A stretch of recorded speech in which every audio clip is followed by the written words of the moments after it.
এক নাফরমান, ওর নাম নিলে কবিরা গুনাহ হতে পারে, আমি এই চিন্তা করি ওর নাম নিলেও গুনাহ হতে পারে। কেন? সে একটা পবিত্র জায়গা, মক্কা মদিনা, যে ঘর কাবা শরীফ, সেই কাবা শরীফকে একটা মূর্তির সাথে তুলনা করেছে। আস্তাগফিরুল্লাহ। ওর মতো নাফরমান দুনিয়ার মধ্যে আছে। এজন্য দোস্ত, আল্লাহ তাআলা মহব্বত যার দিলে আছে, পৃথিবীর কাউকে সে ভয় পায় না। আর যার মহব্বত দুনিয়া, পার্থিব লোভ লালসা, সে সব ছাড়তে পারে। আলহামদুলিল্লাহ আলহামদুলিল্লাহ নাহমাদুহু ওয়া নাস্তাঈনুহু ওয়া নাস্তাগফিরুহু ওয়া নাউযু বিল্লাহি মিন শুরুরি আনফুসিনা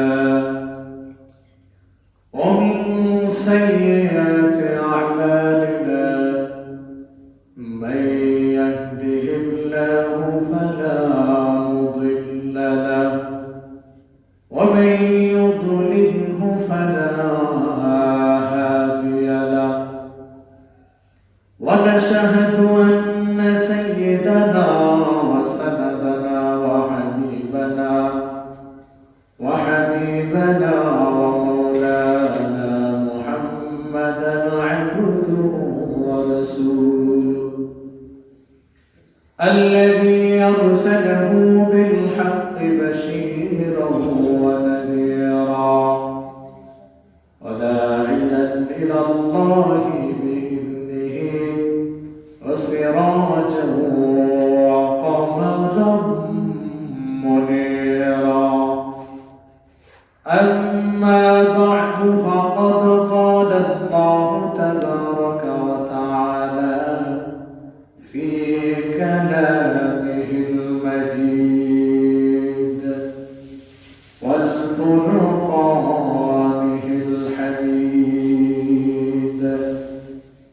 فأعوذ بالله من الشيطان الرجيم بسم الله الرحمن الرحيم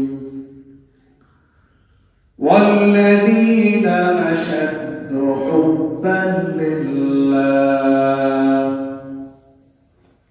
صدق الله المولانا العظيم ونحن على ذلك لمن الشاهدين والشاكرين والذاكرين والحمد لله رب العالمين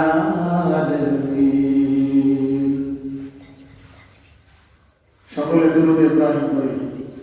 আল্লাহুম্মা সাল্লি আলা মুহাম্মাদ ওয়া আলা আলি মুহাম্মাদ কামা সাল্লাইতা আলা ইব্রাহিম ওয়া আলা আলি ইব্রাহিম ইন্নাকা হামিদুম মাজিদ।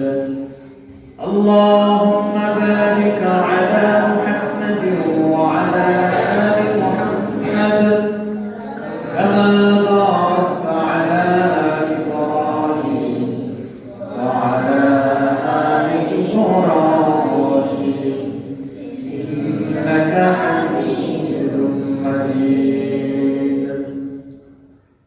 الحمد لله। মুআজ্জাজ মুহতারাম সম্মানিত মুসল্লিয়ানে কেরাম, তলাবুল ইলম ভাইরা, আমাদেরকে আল্লাহ তাআলা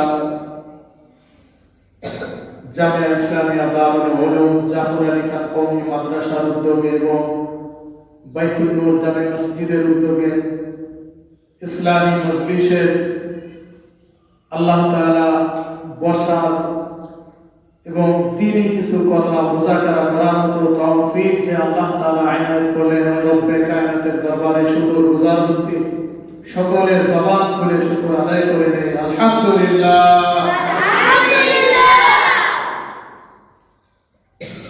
সম্মানিত উপস্থিতি, আমরা ইসলামী মজলিস বহু জায়গায় হচ্ছে, দেখতেছি, জানতেছি, শুনতেছি, কিন্তু বিষয় হলো ইসলাহি মজলিস হাজারো আছে, কিন্তু ইসলাহের কাজ, ইসলাহের উপরে আমল বড় জরুরি, বড় জরুরি, খুবই জরুরি।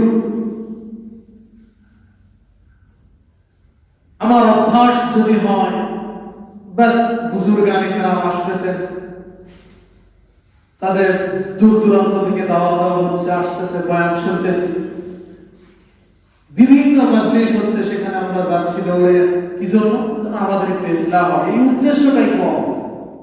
আমরা বুজুর্গানে কেরামের চেহারা মোবারক দেখার জন্য অনেক মানুষ এখন পাগল হয়ে গেছে। যদি শুনি অমুক জায়গায় অমুক বড় আলেম আসতেছে, বাস তাকে দেখার জন্য যায়। তো ভাই, তাকে দেখার জন্য একজন আলেমকে দেখার উদ্দেশ্যে যাও, এটাও আলহামদুলিল্লাহ সবের থেকে খালি না। দোস্ত, আমলের নিয়তেও যাওয়া, আমলের নিয়তেও যাওয়া। তাহলে আমাদের এই ইসলাহি মজলিস একটা নাজাতের জরিয়া হবে, নাজাতের একটা ফয়সালা হয়ে যাবে হাশরের ময়দানে। তো দোস্ত, ছোট্ট একটা আল্লাহ তাআলা কোরআনের একটি আযীম শান একটি আয়াত তেলাওয়াত করেছে। যদি এই আয়াতটার উপরে কোনো বান্দা আমল করে, তো আমার বিশ্বাস ওই বান্দার কাছে গুনাহ, যে বস্তুগুলো, গুনাহ যে মহলগুলো, এগুলো থেকে সে অবশ্যই বেঁচে থাকার চেষ্টা করবে। কারণ প্রকৃত বান্দা যারা, তারা কাকে ভালোবাসে বলেন তো? কাকে ধরে বলেন? আপনার আমার প্রভু, পালনকর্তা, রব্বুল আলামিন। রব্বুল আলামিনকে আমরা সব কিছুর থেকে বেশি ভালোবাসি। ঠিক না? ঠিক করে বলি। এটা যদি হয় আমাদের আল্লাহ তাআলার সাথে যদি আমাদের সম্পর্ক হয় গভীর, তাহলে যার সাথে সম্পর্ক ভালো হয়, যার সাথে মহব্বত ভালো হয়, তো তার পক্ষে কাজ করে মানুষ না, তার বিপক্ষে কাজ করে। জোরে বলি, বিপক্ষে না পক্ষে? যদি পক্ষে হয়, রব্বুল ইজ্জত জানা দেয়, বান্দা আমি তোমার জন্য এটাকে রেখেছি, এটা আমার বিপক্ষ, আর আমি তোমার জন্য এটা রেখেছি, এটা তোমার পক্ষ। তুমি বেছে নিবা তুমি কোনটা করবা। উলাইকা হিজবুল্লাহ উলাইকা হিজবুশ শাইতান। কোনটা করবা এটা বুঝবে না বান্দা। তুমি কি আদর্শে মুহাম্মদ আরবি সাল্লাল্লাহু আলাইহি ওয়াসাল্লামের আদর্শে আল্লাহ তাআলার দল হতে চাও, নাকি মুনাফিকদের আদর্শে, কাফের, কুফার, তথাকথিত বুদ্ধিজীবীদের আদর্শে শয়তানের দল হতে চাও? এটা হবে তোমার, কোনটায় দুইটার একটা তোমার বেছে নিতে হবে। তো আমরা বিশেষ করে তালিবুল ইলম ভাইরা যারা মাদ্রাসার ছাত্র, মাদ্রাসার শিক্ষক, আমরা বেছে নিয়েছি কোনটা? উলাইকা হিজবুল্লাহ। কেন? যদি উলাইকা হিজবুল্লাহ বেছে না নিতাম, তাহলে আমরা পার্থিব জীবনের জন্য চিন্তা চেতনা করতাম যে না, আমি যদি পার্থিব কিছু সম্পদ সঞ্চয় করি, পার্থিব জীবনের সুখ শান্তির জন্য যদি দুনিয়ার বিভিন্ন ইনকাম সোর্স গুলো যদি আমি ধরে রাখি, তাহলে পার্থিব জীবনের জন্য আমার সম্মান, আমার আধিপত্য, টাকা পয়সা, ধন দৌলতের অভাব হবে না। কিন্তু সেই পথ আমরা ছেড়ে দিয়ে আদর্শের পথ, বিশ্বনবী, বিশ্ব মানবতার দূত সাইয়্যিদুনা মুহাম্মদুর রাসূলুল্লাহ সাল্লাল্লাহু আলাইহি ওয়াসাল্লামের আদর্শকে আমরা বেছে নিয়েছি। আমরা সব কুরবানি করে মুহাম্মদুর রাসূলুল্লাহ সাল্লাল্লাহু আলাইহি ওয়াসাল্লামের আদর্শকে বেছে নিয়েছি। জন্য দোস্ত, আমরা আদর্শকার মুহাম্মদ আরবি সাল্লাল্লাহু আলাইহি ওয়াসাল্লামের আদর্শ। আমাদের মডেল হবে কে? মুহাম্মদুর রাসূলুল্লাহ সাল্লাল্লাহু আলাইহি ওয়াসাল্লাম। এখন মুহাম্মদুর রাসূলুল্লাহ সাল্লাল্লাহু আলাইহি ওয়াসাল্লামের আদর্শ বলবে যেটা, সেটা যদি মানতে হয়, সেটা যদি বলতে হয়, তো আমার নিজের ভাইও আমার শত্রু হতে পারে। আল্লাহ না করুক, আমার বাবাও শত্রু হতে পারে, আমার মাও হতে পারে, আমার মুসল্লিও হতে পারে, আমার সভাপতি হতে পারে, আমার সেক্রেটারিও হতে পারে কিনা? এই জন্য আমার একমাত্র রব্বুল আলামিনের ভালোবাসা, মুহাব্বত, আজমাত, এটা যদি আমার দিলের মধ্যে থাকে, তো দুনিয়ার সমস্ত মানুষ আমার শত্রু হতে পারে, কিন্তু আমার মুহাব্বতের মাসুক, আমার আল্লাহ, আমার মাহবুব, তাকে আমি খুশি করতে পারি না। তার জন্য আমার দিল 24টা ঘন্টা পাগল পাওয়া হয়ে থাকবে যে আমার মাসুক কোনটা চায়। ঠিক না ভাই? ঠিক করে বলেন। এজন্য অন্তরে যা রব্বুল আলামিনের ভালোবাসা, আল্লাহ তাআলা ভালোবাসা তার কলিজার মধ্যে, ওই বান্দা কোনোদিন গুনাহ করতে পারে না। আমার বিশ্বাস ওই বান্দা গুনাহর মহল থেকে বেঁচে থাকবে। কেন? তার তো ভালোবাসা, তার তো পছন্দের একজনই মাসুম। তার নাম কি? ধরে বলি আল্লাহ। ধরে বলি তার নাম কি? আল্লাহ তাআলা আমাদের মাসুম। তার নীতি, তার আদর্শ, তার শিক্ষা, এটা দিয়ে সম্পূর্ণ আল্লাহ তাআলা পয়গম্বর আলাইহিস সালাতু ওয়াস সালামদেরকে বাছাই করে জমিনের মধ্যে আল্লাহ তাআলা তাদেরকে পাঠিয়ে দিয়েছেন। হে পয়গম্বরগণ, তোমরা জমিনের মধ্যে আমার হকের দাওয়াত দিয়ে মানুষদেরকে আদর্শবান মানুষ বানায় দেবে, এটা তোমাদের জিম্মাদারি। দোস্ত, এই জিম্মাদারি তারা কামা হক পালন করেছেন। এখন এই জিম্মাদারি যাদের উপর এসেছে, এই জিম্মাদারি হক্কানি উলামায়ে কেরামের উপর এই জিম্মাদারি আওয়ামুন নাস, সাধারণ মানুষদের কাছে আমাদের পৌঁছে দেয়, এটা আমাদের জিম্মাদারি হবে। কারণ আমরা সাধারণত বহু আলেমদের মুখে একটা হাদিস সাধারণ মানুষ শুনেই থাকি, ইন্নাল উলামা ওয়ারাসাতুল আমবিয়া। যে আম্বিয়ায়ে কেরামগণ, তেনারা তো দুনিয়া থেকে চলে গেছে, কিন্তু তারা একটা জিম্মাদারি দিয়ে গেছে। সেই জিম্মাদারিটা কে পাইছে? যারা কোরআন এবং সুন্নাহর আদর্শের ছায়াতলে আসবে, তারাই এটা জিম্মাদারি হবে। তো দোস্ত, এটার জিম্মাদারি এটা অন্বেষণ করছে, তালাশ করছে, শিখছে, কিন্তু মাওলার মুহাব্বত, ভালোবাসা নাই, ওই এলেমের কোনো দাম নাই, কোনো দাম নাই। এজন্য দোস্ত, এলেম শিখবো, পাশাপাশি বহুত আলেম এখন পাওয়া যায়, মাওলানা, মুফতি, অভাব নেই। এমন এক সময় গেছে, তোমার আমার বাবা, তোমার আমার কাকা, তোমার আমার দাদা, তাদের আমলটা দেখো, যে একটা মানুষ মারা গিয়েছে, তার জানাজা যাওয়ার মতো একজন আলেম খুঁজে পাওয়া যায় না বাংলাদেশের মধ্যে। আজকে আলেমের অভাব নেই। যদি ইমাম সাহেব অনুপস্থিত থাকে, তাহলে এলাকার মধ্যে মোটামুটি 10-15 জন আলেম, কমপক্ষে হলেও একজন আলেম জানাজা পড়ার মতো আছে। আলহামদুলিল্লাহ বলি, আলহামদুলিল্লাহ। কিন্তু আরেক দিক থেকে ভারাক্রান্ত হৃদয় বলতে হয় যে আমরা আলেম হচ্ছি ঠিকই, কিন্তু আমাদের এলেম অনুযায়ী আমলদারি আলেম পাওয়া খুব কঠিন, খুব কঠিন। এজন্য দোস্ত, আমরা যারা মাদ্রাসার ছাত্র, এলেম শিখতেছি, আলেম হই, কোনো সমস্যা নাই, এটা ভালো, কিন্তু পাশাপাশি আমার আদর্শ হবে, আমলের আদর্শ হবে, এলেমের সাথে আমার আমলের সম্পর্ক থাকতে হবে। এই দুইটা জিনিস তার মধ্যে হবে, ওই বান্দাই আল্লাহ তাআলা মারিফত অর্জন করতে পারে। মারিফতি দল, একজনের নাম হলো মুজাহিদ, এখন সে কি জিহাদ করছে? একজনের নাম কি? মুজাহিদ। সে কি এখন মুজাহিদ কাকে বলা হয়? যে জিহাদ করে। এখন তার নাম হলো মুজাহিদ। এখন যদি বলি তাকে সে অরিজিনাল মুজাহিদ, এটা ভুল হবে না? তার নাম মুজাহিদ। একজনের নাম নাসির। নাসির শব্দের অর্থ কি? সাহায্যকারী। এখন সে কি আসলে অরিজিনাল সাহায্যকারী কিনা, এটা দেখতে হবে না?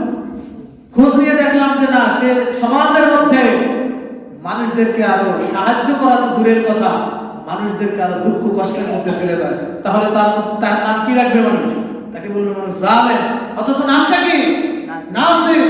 সাহায্য তো করা দূরের কথা, মানুষের উপর আর কি করে, জুলুম করে। তা দোস্ত, নামের টাইটেলের উপরে কিন্তু কাল হাসরের ময়দানে সে জান্নাতে যেতে পারবে না। বহু আলেম কাল হাসরের ময়দানে জাহান্নামী হয়ে যাবে। কেন? বহু মাদ্রাসার ছাত্র আল্লাহ না করুক জাহান্নামী হয়ে যাবে। কেন? আমল না থাকা। এই জন্য দোস্ত আমাদের আমল জরুরি, আমাদের আমল জরুরি, খুবই জরুরি। মাওলানা কারীমের ভালোবাসা, মহাব্বত, এই জন্য আমাদের কলিজার মধ্যে ফিট করতে হবে। ঠিক না? ঠিক করে বলি, গুনার মহল আছে, সমস্ত গুনার মহল থেকে আমাদেরকে বেঁচে থাকতে হবে। গুনার মহল থেকে বেঁচে থাকা লাগবে। মাওলানা কারীমের ভালোবাসা হৃদয়ের মধ্যে এমন ভাবে ফিট করতে হবে, যত বড় বড় তোমার স্বার্থ অনুযায়ী, যদি কোনো তোমার আনন্দ অনুযায়ী, তোমার মনের চাহিদা অনুযায়ী তোমার মনে কিছু সময় আনন্দ, তৃপ্তি, অনুভূতি লাভ করবে, এরকম যদি কোনো মহল পাও, আর যদি দেখো না এটা গুনাহ কবিরা হোক, সগীরা হোক, বড় গুনাহগুলো বাদ দিলাম দোস্ত, তুমি যদি দেখো এটা জায়েজ, তাহলেও তুমি ওইটা থেকে বেঁচে থাকো। আল্লাহ পাকের মহাব্বত, ভালোবাসা এটার নাম। জায়েজ জিনিস থেকেও মানুষ বেঁচে থাকার নাম আল্লাহ তাআলার ভালোবাসা, মহাব্বত।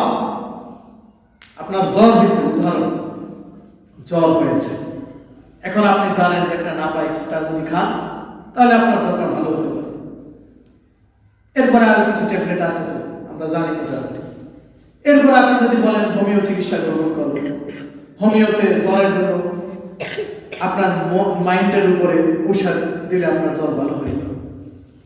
এই যে একটা বিশ্বাস, আমরা এখন জ্বর হলেই ট্যাবলেট, একটা বিশ্বাস আমাদের মধ্যে। এই ট্যাবলেট খাওয়াটা, এটা কোনো একটা হাদিস দ্বারা কেউ প্রমাণিত করতে পারবে না যে এটা সুন্নাহ বা ওয়াজিব বা ফরজ, কেউ প্রমাণ করতে পারবে না। এটা হাদিসের আলোকে দেখা যায় এটা জায়েজ। ঔষধ খাওয়াটা কি জায়েজ। বুখারীর 2য় খণ্ডের মধ্যে আসছে, আল্লাহর পয়গম্বর মৃত্যু শয্যায় সজ্জিত এমন সময় তাকে লাদু খাওয়ানো হয়েছে। লাদু একটা তিক্ত ঔষধ। আল্লাহর পয়গম্বর বারবার ইশারা করেছে, আমাকে তোমরা খাওয়াই না লাদু। তো দোস্ত, ঔষধ খাওয়ানোর পরে আল্লাহর পয়গম্বর যখন হুঁশ ফিরেছে, বলেছেন কে কে আমাকে লাদু খাওয়াইছে, তাকে আমার লাদু খাওয়ানো হয়েছে।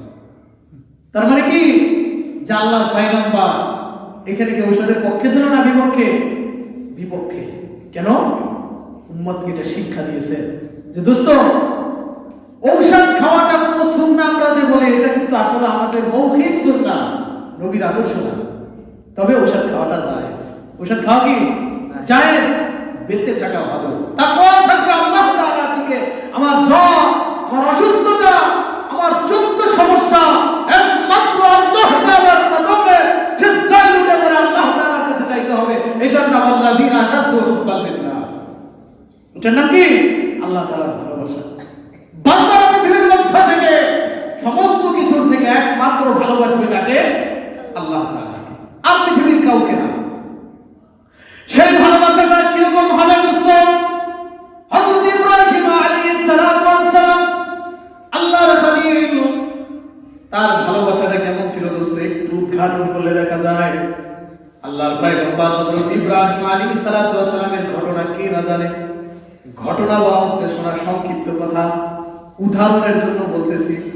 আল্লাহর পয়গম্বর হযরত ইব্রাহিম আলাইহিস সালাতু ওয়াস সালাম একেবারে বয়সের শেষ দিকে যখন উপনীত হয়েছেন, কোন রাওয়াতে আসছে 82 বছর বয়সে, আল্লাহ তাআলা তাকে কলিজার টুকরা হযরত ইসমাঈল আলাইহিস সালাতু ওয়াস সালামকে দান করেছেন।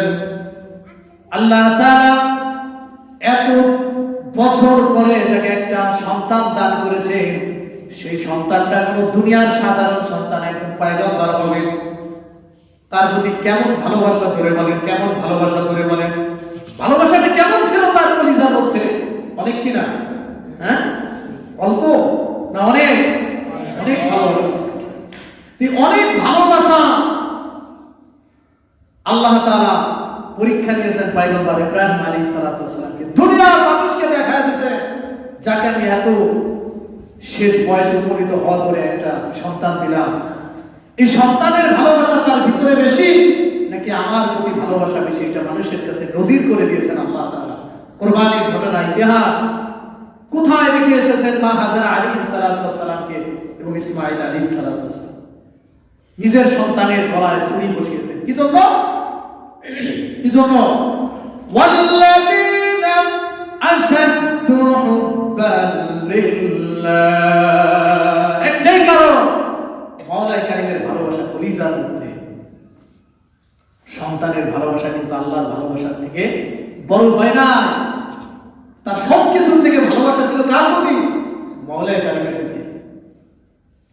হযরত নূহ পয়গম্বর আলাইহিস সালাতু ওয়াস সালামের জীবনে একটু উদ্ঘাটন করলে দেখা যায়, পয়গম্বর নূহ আলাইহিস সালাতু ওয়াস সালামের প্লাবনের সময়, ভয়াবহ আযাব গজবের সময় পয়গম্বর নূহ যখন তেনার সন্তান কেনান, সে কিন্তু কাফের ছিল তখন।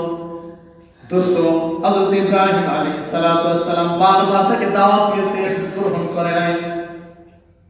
হযরত ইব্রাহিম আলাইহিস সালাতু ওয়াস সালাম যখন হযরত নূহ পয়গম্বর যখন কিস্তিতে উঠেছে নৌকায়, কেনানকে ডাক দিয়েছে, কেনান এখনো সময় আছে, তুমি আমার নৌকার মধ্যে এসে যাও।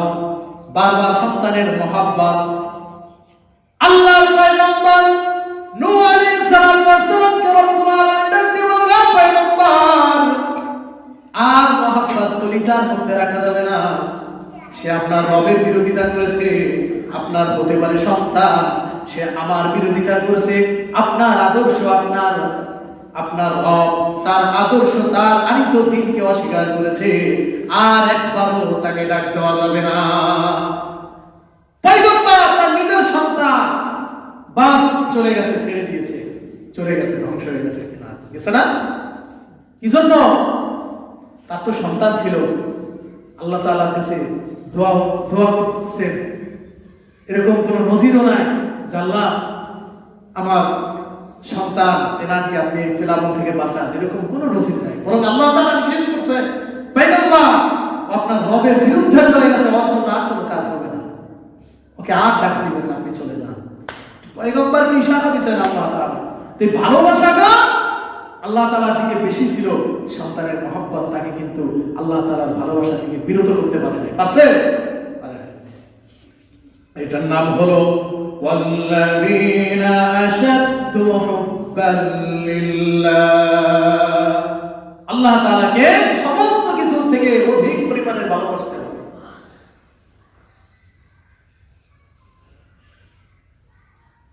আদর্শবান মানুষ হতে হবে, যে আদর্শের মধ্যে লুকিয়ে থাকবে আল্লাহ তাআলার ভালোবাসা। তুমি আমি হাঁটতেছি, রাস্তা দিয়ে হাঁটতেছি, পথের মধ্যে দেখলাম 100 টাকা পড়ে আছে, তুমি দেখতেছো কেউ নেই, কথাটা খুব সূক্ষ্মভাবে বুঝি, কেউ নেই আমার আশেপাশে।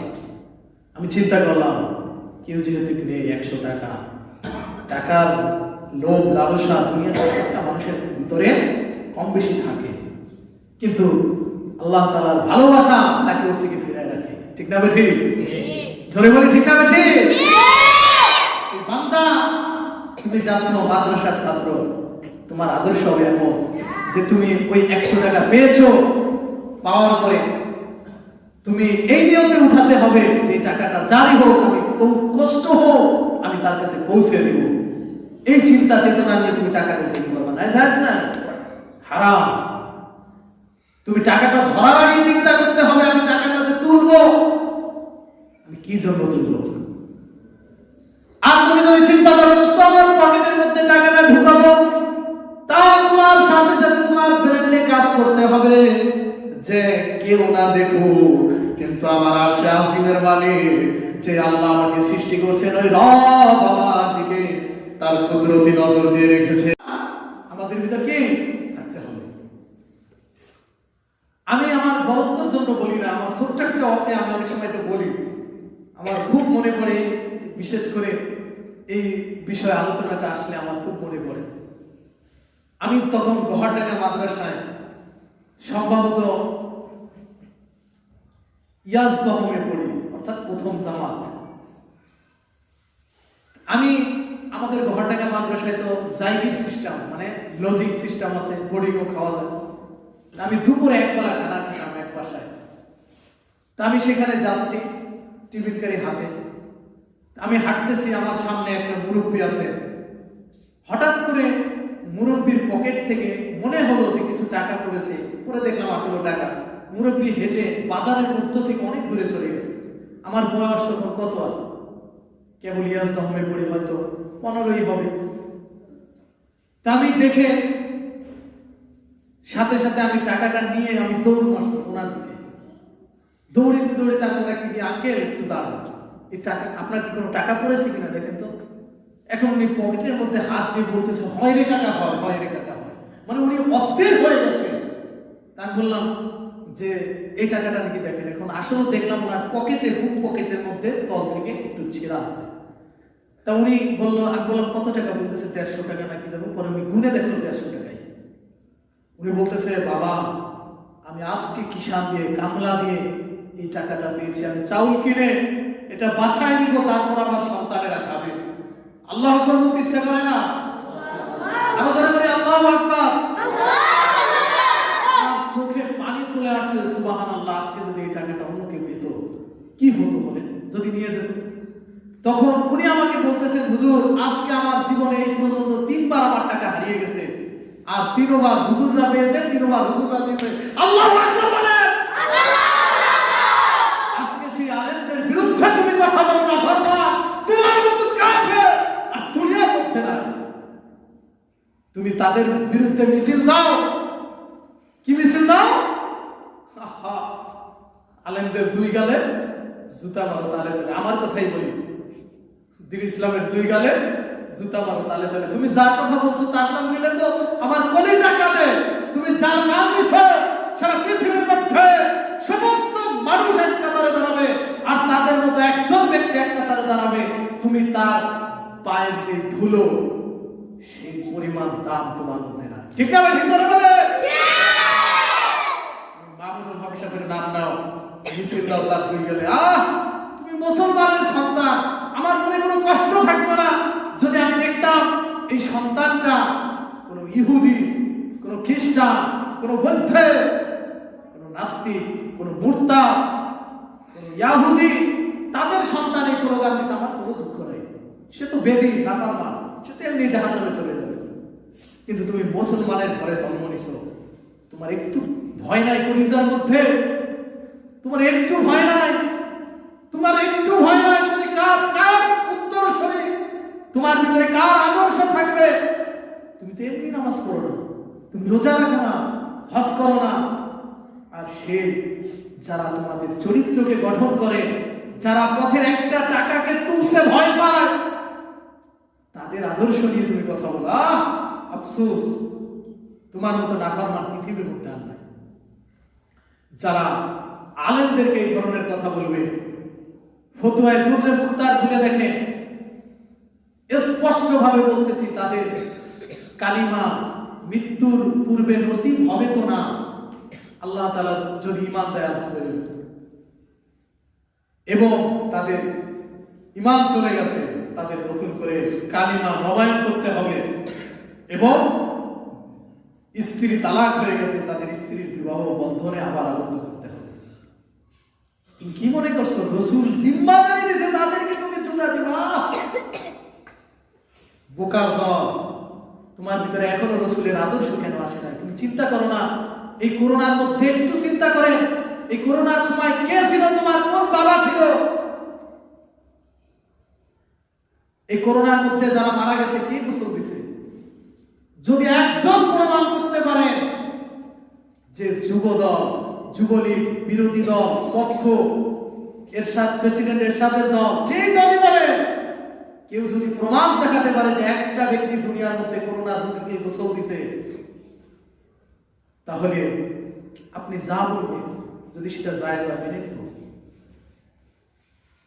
কিন্তু দোস্ত, আমি অবাক হয়ে যাই, এই করোনার মধ্যে হক্কানি উলামায়ে কেরাম, তোমার বাবার লাশকে কেউ, তুমি নিজেই তোলো না ভয়ে, আর এই উলামায়ে কেরাম হাত দিয়ে নিজের হাতে ডলে ডলে গোসল দিয়েছে। আফসোস, তুমি কাদের বিরুদ্ধে কথা বলো? যারা তোমার দুনিয়ার বন্ধু, আখিরাতের ময়দানেও বন্ধু হবে। আমার এক উস্তাদের একটা অপেয়া শুনে, আজিম উসান এক অপেয়া। একবার একটা মিছিলের মধ্যে, একটা আন্দোলনের মধ্যে তাকে ধরে নেওয়া হয়েছে, কিছু ছাত্রকে ধরে নেওয়া হয়েছে। তা হুজুর গিয়ে বলছে আদালতে যে আমার ছাত্রদেরকে ছেড়ে দেন। পরে অফিসার বলতেছে কেন? পরে বলতেছে তারা তো নির্দোষ। তা এক পর্যায়ে কথা সংক্ষেপ করতেছি, এক পর্যায়ে হুজুর বলতেছে যে ঠিক আছে, তাদের পক্ষ হয়ে আমি ওকালতি করবো আদালতে। পরে বলতেছে, অফিসার বলতেছে আপনাকে ওকালতির হুকুম দেওয়া হবে, তবে শর্ত হলো আপনি হ্যাঁ এবং না দ্বারা উত্তর দেবেন। এটা সম্ভব না, হ্যাঁ না দ্বারা কখনো উত্তর হয় না। কিন্তু আমরা কি মনে করি, হ্যাঁ না দ্বারাই তো উত্তর হয়। আপনি ভাত খেয়েছেন, হ্যাঁ অথবা না। আপনি কি করেছেন না করেছেন, একটা হওয়া বা না, এটির দ্বারাই তো উত্তর হয়। এখন আমাদের ওই উস্তাদ বলতেছেন না, এটা সম্ভব না, হ্যাঁ না দ্বারা উত্তর হয় না। তখন বলতেছেন যদি হয় তাহলে অফিসার সাহেব আপনাকে একটা আমার প্রশ্ন, এই প্রশ্নের উত্তর আপনিও হ্যাঁ না দ্বারা দিবেন, তাহলে আমি ওইখানেও হ্যাঁ না দ্বারা দিব। বলতেছে প্রশ্ন করেন। আলেম আমার উস্তাদ প্রশ্ন করতেছেন যে আপনার বাবা আগে মসজিদে জুতা চুরি করত, এখন করে কি না? এখন অফিসার যদি বলে করে, তাহলে তো চোর তার বাবা, আর যদি বলে না তাহলে আগে করত। এখন সে হ্যাঁ বা না দ্বারা উত্তর দিতে পারবে? সাথে সাথে তার দুই চোখের পানি ছেড়ে দিয়ে জড়িয়ে ধরেছে, হুজুর আমি একটা বইয়ের মধ্যে পড়েছি, কাল হাসরের ময়দানে হক্কানি উলামায়ে কেরাম আল্লাহর আদালতে উকিল হবে, আল্লাহর আদালতের ব্যারিস্টার হবে। আজকে আমার বোঝা হয়ে গেছে, আপনার ছাত্রকে আমি সসম্মানে ছেড়ে দিলাম, হুজুর আমাকে মাফ করে দিয়ে। আল্লাহু আকবার বলো। হলো আল্লাহর মহব্বত এবং ভালোবাসা তারা তৈরি করেছে, এই জন্য তারা ওই জায়গায় ওকালতি করতে পারবে। দোস্ত, আজকে তুমি কার ভালোবাসায়, কিসের ভালোবাসায়, পার্থিব জীবনের মায়া মোহ পড়ে তুমি হক্কানি উলামায়ে কেরামের বিরুদ্ধে কথা বলো? আফসোস লাগে যে আজকে হক্কানি উলামায়ে কেরাম যারা তোমাদের আদর্শ চরিত্র গঠনের কাজে সর্বদা নিয়োজিত, তাদের বিরুদ্ধে কথা বলো। তা দোস্ত, এই জন্য আল্লাহর ভালোবাসা যার মধ্যে থাকবে, সে পথের দুইটা টাকা পেলেও সেটাকে গ্রহণ করবে না। আর যদি গ্রহণ করে, তার উদ্দেশ্য হবে কি, যে টাকা যার তার কাছে পৌঁছে দেয়, জিম্মাদারি আমার, এই জন্য আমার সামনে বলেছে। এটা আল্লাহর ভয়, এটা আল্লাহর ভালোবাসা, এটা নাম কি? আল্লাহর ভালোবাসা। আল্লামা মুজাহিদে আজম বিংশ শতাব্দীর আলেম, আমাদের মাথার মুকুট, আমাদের আদর্শ, আমাদের মডেল, আমাদের হক্কানি উলামায়ে কেরামের গৌরব, গহরডাঙ্গা মাদ্রাসার প্রতিষ্ঠাতা, ফরিদাবাদের প্রতিষ্ঠাতা, লালবাগের প্রতিষ্ঠাতা, ইসলামিক ফাউন্ডেশনের অগ্রদূত এবং বাইতুল মুকাররমের প্রতিষ্ঠাতা আল্লামা শামসুল হক ফরিদপুরি রাহিমাহুল্লাহ এত বড় আলেম ছিলেন। তার একটা ক্ষুদ্র আমল যদি আমরা উদ্ঘাটন করি, অবাক হতে হবে যে কেমন তাদের মধ্যে রব্বে কায়নাতের ভালোবাসা ছিল। গহরডাঙ্গা মাদ্রাসায় পাশেই তেনার গরুর খামার ছিল, গরু ছিল। তা তখন তেনার আমলে মুহতামিম ছিল মাওলানা আজিজুল হক রাহিমাহুল্লাহ। তেনার মাদ্রাসার পাশে কদু গাছ আছে না, কদু গাছ, দুব্বা, কদু, কদু বললেই ভালো হয়। কদু গাছ একটু বয়স যখন হয়, কদু হওয়া বন্ধ হয়ে যায়, গাছ মরে যায়, এরকম একটা পর্যায়ে কি মানুষ কি করে, কদু গাছ কেটে ফেলে না? তা কদু গাছটা কেটে ফেলেছে। তা মাওলানা আজিজুল হক মুহতামিম সাহেব চিন্তা করলেন, কদু গাছ নষ্ট হয়ে যাচ্ছে, এটা নিয়ে আমি হুজুরের গরুকে দিই। হুজুরের গরুকে দিতে যাচ্ছেন, এটা দূর থেকে হুজুর ফলো করছেন শামসুল হক ফরিদপুরি, যে তার গরুকে মুহতামিম সাহেব কদু গাছ দিচ্ছেন। তা দেখে তিনি দূর থেকে খুব জোরে ঘুরছে হেঁটে এসেছেন, এসে গরুকে দিবেন এই মুহূর্তে তিনি ধরে টেনে নিয়ে গেছেন। হুজুর আপনি কি করতেছেন? পরে বলে, হুজুর এটা তো নষ্ট, গরুতে খাইলে কাজে লাগবে। না না, এটা মাদ্রাসায় পচে, মাদ্রাসার এক বিন্দু মাটি হলে হবে, কিন্তু এটা আমার গরুর খাওয়ার অধিকার নাই। আল্লাহু আকবার বলেন। ভালোবাসা, এর নাম আল্লাহর ভালোবাসা। কি পরিমাণ তাদের কলিজার মধ্যে ভালোবাসা ছিল। বলেছেন যে হুজুর ঠিক আছে, আপনি কষ্ট পাবেন, এত কষ্ট করে আপনি গরুকে দিছেন, তাহলে আগে ধরেন, ধার্য করেন এই কদু গাছের মূল্য কত আসে, তারপরে আপনি আমার গরুকে দেন। ওই আমলে যুদ্ধের আগে, তখন হুজুর ওইটার মূল্য মাদ্রাসার ফান্ডে জমা করে তারপরে কদু গাছ গরুকে খেতে দিয়েছে। কি চিন্তা করি আমরা কোথায় আছি? এরা হলো আমাদের মডেল আদর্শ। তারা ছিল আদর্শ, তাদের মতো নম্র ভদ্র সিফাতলা পৃথিবীর মধ্যে আর আসবে? আমাদের এখনো গোপালগঞ্জের মধ্যে এখনো হিন্দুরা পর্যন্ত, হিন্দুরা তো একটু ভালো কাজ যে করে তাকেই দেবতা বানায়। হিন্দুরা পর্যন্ত এখনো বলে যে শামসুল হক ফরিদপুরি বাংলাদেশের একজন দেবতা ছিলেন হিন্দুরা। কি জন্য? আবার যখন কোরআন এবং সুন্নাহর বিরোধিতা করেছে, সেখানে কঠোর হস্তে দমন করেছে। এইটাই মুমিনের সিফাত, এইটাই মুমিনের সিফাত। ঈমান মুমিনের সাথে ব্যবহার হবে সদয়, আর কাফেরদের সাথে সদয় হবে না যদি কোরআন সুন্নাহর বিরুদ্ধে কথা বলে।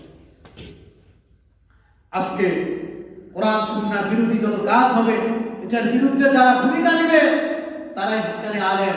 যারা পক্ষে যাবে এরা উলামায়ে সু, এদের পিছনে যারা দৌড়াবে তারা হবে জাহান্নামের নেতা, আর তারা হবে জাহান্নামের শিষ্য। তাদের পিছনে যাবে লাইন ধরে, খুযুহু ফাগুল্লু, পাকড়াও করো, কঠিনভাবে তাদেরকে পাকড়াও করতে বলবেন আল্লাহ তাআলা। এজন্য দোস্ত, উলামায়ে হক্কানির দলে থাকবো না উলামায়ে সুর দলে থাকবো? কোন দলে থাকবো? উলামায়ে হক্কানি। এক নাফরমান নাম নিলে কবিরা গুনাহ হতে পারে, আমি এই চিন্তা করি। নাম নিলেও গুনাহ হতে পারে। কেন? সে একটা পবিত্র জায়গা, মক্কা মদিনা, যে ঘর কাবা শরীফ, সেই কাবা শরীফকে একটা মূর্তির সাথে তুলনা করেছে। আস্তাগফিরুল্লাহ আল-আযীম। ওর মতো নাফরমান দুনিয়ার মধ্যে আছে? এজন্য দোস্ত, আল্লাহ তাআলার মহব্বত যার দিলে আছে, পৃথিবীর কাউকে সে ভয় পায় না। আর যার মহব্বত দুনিয়া, পার্থিব লোভ লালসা, সে সব ছাড়তে পারে। আবু জাহেলও তো ছেড়েছে সব, কিন্তু আল্লাহকে পাবে না। দোস্ত, এজন্য আল্লাহ তাআলার ভালোবাসা যার মধ্যে থাকবে, পৃথিবীর সব কিছু একদিক চলে যাবে, কিন্তু ওই বান্দা একমাত্র আল্লাহ তাআলাকে খুশি করার জন্য দুনিয়ার সব কিছু ত্যাগ করে দেবে। আল্লাহ তাআলাকে ভালোবাসবে সে। কেমন? খাজা মঈনুদ্দিন চিশতি রাহিমাহুল্লাহ তিনি বলতেন, আল্লাহ তাআলা যদি আমাকে জাহান্নামে দেয়, আর যদি 1000 বছর পরেও যদি আমাকে জিজ্ঞাসা করে, খাজা মঈনুদ্দিন তুমি জাহান্নামে কেমন আছো, তো আমার জন্য জাহান্নাম জান্নাত হয়ে যাবে। ধরে বলি সুবহানাল্লাহ। এটা আল্লাহর ভালোবাসা। এটার নাম কি? আল্লাহ ভালোবাসা। জান্নাত তো ज़ख्से या रब क्या करो, जन्नत तो ज़ख्से या रब क्या करो, आरज़ू है मैं तुझे देखा करो, आरज़ू है मैं तुझे देखा करो। যারা মুমিন বান্দা তারা চিন্তা করে না আমি জান্নাত কি জাহান্নাম পেলাম, জান্নাতে গেলাম না জাহান্নামে গেলাম, তা দিয়ে আমি কি করব, এই চিন্তা আমার নাই। আমার চিন্তা হলো, মাওলা তোমার সাথে আমার দিদারটা যেন হয়। আমার তো দরকার তোমাকে ছাড়া আর দুনিয়ার কিছু আমি চাই না। আমার ভালোবাসা আল্লাহর জন্য দুনিয়ার সব পার্থিব ভালোবাসা নিক্ষেপ করতে হবে, ডাস্টবিনের মধ্যে নিক্ষেপ করতে হবে, আর আমার মাওলাকে আমার কলিজায় জায়গা দিতে হবে, কলিজায়। এজন্য দোস্ত, মাওলার ভালোবাসা যার ভিতরে থাকবে, ওই বান্দাই সফল বান্দা। এজন্য শামসুল হক ফরিদপুরি বলতেন, বান্দা তুমি দুনিয়ার সব কিছু পেয়েছো, কিন্তু আমার মাশউক আমার আল্লাহকে পাও নাই। তবে তুমি দুনিয়ার কিছুই পাও নাই, কিছু পাও নাই, কিন্তু বান্দা তুমি আমার মাশউক আল্লাহ তাআলাকে পাইছো, দুনিয়ার কিছু পাও নাই, তবে তুমি দুনিয়ার সব পেয়ে গেছো, সব পেয়ে গেছো। কেন? তুমি তো মাওলাকেই পাইছো। বাদশা হারুনুর রশিদ তার চাকর বাকর গোলাম বাদী যা ছিল সব কিছুর মধ্যে একজন বাদীকে খুব ভালোবাসতেন। কালো কুসরি বাদী তাকে এত ভালোবাসে, এখন পুরা এলাকার মধ্যে ছড়িয়ে যায় না, একজন বাদশা যদি একটা কালো কুসরি মেয়েকে ভালোবাসে, মহব্বত করে, কাছে রাখে, তার সাথে সময় দেয়, তাহলে মানুষ কি বলবে? একজন বাদশা হয়ে এত নামি দামি সমাজের মধ্যে সুন্দরী নারী থাকে, সেগুলো নিক্ষেপ করে সে একজন কালো মেয়ের আশেক হয়েছে, এটা বলবে কিনা? তা সমাজের মধ্যে ছড়িয়ে ছিটিয়ে পড়েছে। তা মহলের মধ্যে বাদশাহ হারুন রশিদ সবাইকে দাওয়াত দিছে, তেনা রাজ্যের মধ্যে দাওয়াত দিয়ে সবাইকে খানা খাওয়াইতেছে। খাওয়ানোর পর বলতেছে, আজকে আমার যত ধন দৌলত টাকা পয়সা যাহা কিছু আছে এটার মধ্যে আজকে যে যেখানে গিয়ে হাত রাখবে এটা তার হয়ে যাবে। খুব খেয়াল করি, এটা তার হয়ে যাবে। তো সবাই এই কথা শোনার সঙ্গে সঙ্গে কি করবে, এক একজনে গোডাউন, ফ্যাক্টরি, স্বর্ণের স্তূপ, রূপার স্তূপ, যে যেটা পাইতেছে টাকা পয়সা ধন দৌলত সবাই এক একটা করে হস্ত রাখতেছে আর গ্রহণ করতেছে। তা কালো বাদী উসরি কালো বাদীটা দাঁড়িয়েছে চুপ করে, মুখটা মলিন করে। এবার বাদশাহ হারুন রশিদ বলতেছে, কিরে বাদী, তুমি গ্রহণ করবা না? সবাই সত্তা নিল, তুমি নিবা না? বাদী আস্তে আস্তে হাঁটতে হাঁটতে বাদশার মাথার উপরে গিয়ে হাতটা রাখছে। আল্লাহু আকবার, আল্লাহু আকবার, আল্লাহু আকবার। বাদশার মাথার উপরে যখন হাত রাখছে, কি বাদশা বলতেছে, কি তুমি এটা করলা? বাদশা, আপনি তো বলেছেন আজকে যে যেটার উপরে হাত রাখবে সেটা তার হয়ে যাবে। আর আমি টাকা পয়সা ধন দৌলত দিয়ে কি করব? বাদশা, আপনার মাথায় হাত রেখেছে, আপনি আমার, আপনি যদি আমার হন টাকা পয়সাও তো আমার হয়ে যাবে। এই জন্য তখন বাদশা হারুন রশিদ বললেন, দেখছো আমি কেন বাদীকে, কালো কুসরি বাদীকে ভালোবাসি? দোস্ত, আমার মাওলা তাআলা, আমার মাওলাই কারীম দুনিয়ার মধ্যে যত স্তূপ দিয়েছে, যে যেটা হাত রাখবা সেটা তার হয়ে যাবে। কিন্তু মাওলার উপরে যে হাত রাখবা, মাওলাকে যে কলিজার মধ্যে জায়গা দিবা, ওই মাওলার যত কিছু আছে সমস্ত কিছু যদি মাওলাই তোমার হয়ে যায়, কি আর তোমার হতে বাদ আছে? বলে বলো, কি আর তোমার হতে বাদ আছে? কিছু নাই, সব তোমার। আর আমার যদি আমার তোমার মাওলাই হয়ে যায়। এজন্য দোস্ত, ওয়াল্লাযীনা আশাদ্দু হুব্বাল লিল্লাহ, একমাত্র সব কিছু থেকে মুমিন যারা হয় তারা আল্লাহ তাআলাকে ভালোবাসে। সব কিছু থেকে আশাদ্দ শব্দ ব্যবহার করছেন এখানে আল্লাহ তাআলা। এজন্য দোস্ত খুব খেয়াল করতে হবে যে আমাদের দুনিয়ার পার্থিব লোভ লালসায় যেন পড়ে আমাদের দামি জীবনটাকে যেন ধ্বংস করে না দেয়। কেন? আমাদের গন্তব্যস্থল হলো জান্নাত, আমার তো ওখানে যেতে হবে। এজন্য দোস্ত, বিশেষ করে ছাত্র ভাইয়েরা প্রচুর মেহনত করতে হবে পড়ালেখার জন্য, প্রচুর মেহনত করতে হবে। আর পাশাপাশি আমার প্রত্যেকটা সেক্টরে যে কোনো আলেম হোক, বড় হুজুর হোক, যার মাধ্যমে আমার জীবনটাকে পরামর্শ সাথে চালাবো। মন করা চালানো যাবে না, মন করা যে চলবে হোসট খাবে। আমার পরামর্শ করে জীবনকে চালাতে হবে যে আমি আল্লাহকে কিভাবে পেতে পারি। এজন্য দোস্ত, দুনিয়ার মধ্যে আমরা গুনাহ মহল অভাব নাই। বর্তমান জামানায় ইমানের উপরে অটুট থাকা খুব দুষ্কর হয়ে গেছে। এজন্য হক্কানি ওলামায়ে কেরামের সুপরামর্শে আমাদের জীবনকে চালাতে হবে। দোস্ত, আল্লাহ তাআলা যেন আমাদেরকে ইসলামী মজলিস থেকে যে কথাগুলো আমরা শুনলাম, আল্লাহ তাআলা যেন আমাদেরকে জীবনের প্রত্যেকটা মুহূর্তে আমাদের জীবনের পাথেয় করে আমল করার তৌফিক দান করেন, এবং আমাদেরকে যেন যে আল্লাহ তাআলা যেরকম ভালোবাসতে বলেছেন তাকে ওরকম ভালোবেসে রব্বে কায়নাতের সাথে আমাদের দিদারকে নসিব করেন। সকলে বলে আমিন। ওয়া আখিরু দাওয়ানা আলহামদুলিল্লাহি রাব্বিল আলামিন।